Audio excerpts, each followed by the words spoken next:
If hallucinogenics cause mutations in the consciousness in the past, do you think they are doing so in the present? And if so, or if not, what do you see as the future of consciousness?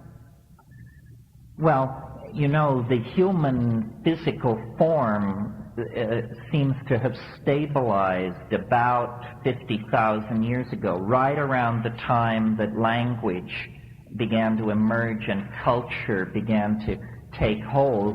And it's thought that once you possess language and culture, then change, mutation is transferred into the cultural domain. That's why we haven't changed physically very much in the last 50,000 years, but our cultural changes have just been lightning fast. I mean, we have fashions which don't even last 6 months before we move on to the next one. I think that the way I think about these psychedelics is that they are like catalysts for the imagination. And what that means specifically is they are catalysts for language. Language is somehow the new body of mankind. And so what we have to do is change our language.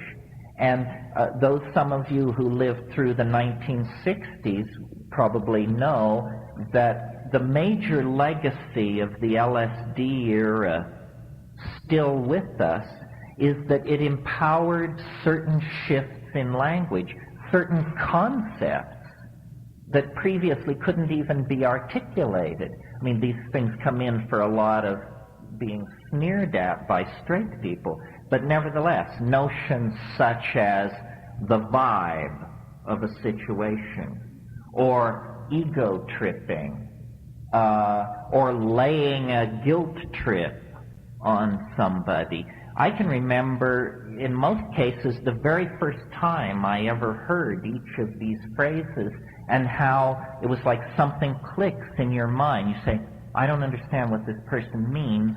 And then you say, oh, they mean something that I never before knew how to indicate. And then you try it out and use it yourself. We cannot evolve any faster than we evolve our language, because you cannot go to places that you cannot describe.